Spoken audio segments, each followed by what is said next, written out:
Et pas sûr que Thomas Pesquet ait pu emporter des huîtres dans l'espace, même s'il fait peut-être partie des 65% à en manger. La France est d'ailleurs un des leaders mondiaux de l'ostréiculture. Mais aujourd'hui, c'est au Maroc que nous vous emmenons en déguster. Elles se plaisent beaucoup dans les lagunes chaudes de Dakhla, au sud du pays. Joséphine Devambé et Léa Caboche ont goûté les huîtres à la marocaine. Sur les plages, à l'extrême sud du Maroc, des barques de pêcheurs par milliers. Ici, au bord du désert, la pêche est réputée miraculeuse. Mais la perle se trouve dans cette baie. C'est l'huître de Dakhla. Franchement, ça vaut le coup d'avoir fait 2000 km pour venir manger des huîtres à Dakhla. Délicieux. Et bon, en plus, là, c'est la bonne saison. Elles sont pas laiteuses, elles sont un petit peu grasses, mais pas trop, donc c'est le pied, quoi. Pour ces touristes français, c'est l'occasion de comparer. Elles sont meilleures que celles de Normandie et le cadre est beaucoup plus sympa.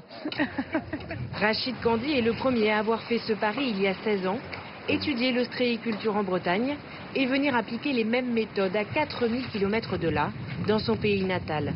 À la différence près qu'ici, tout est artisanal. Tout est fait à la main, les poches sont réparées à la main, les huîtres sont lavées à la main, tout est fait à la main. Les coquillages ont besoin d'eau fraîche.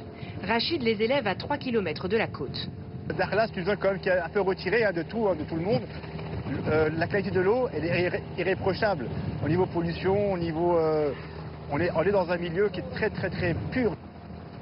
À marée basse apparaissent dans la lagune turquoise ces huîtres du bout du monde.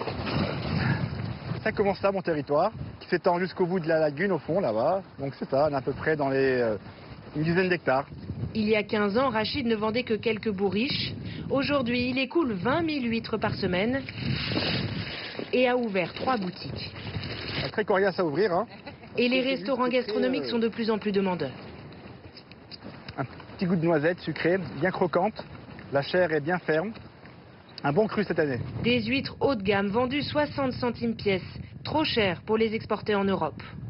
Elles sont vendues sur place. Et voilà les huîtres. Dans des restaurants locaux. On fait 10 dans le tagine.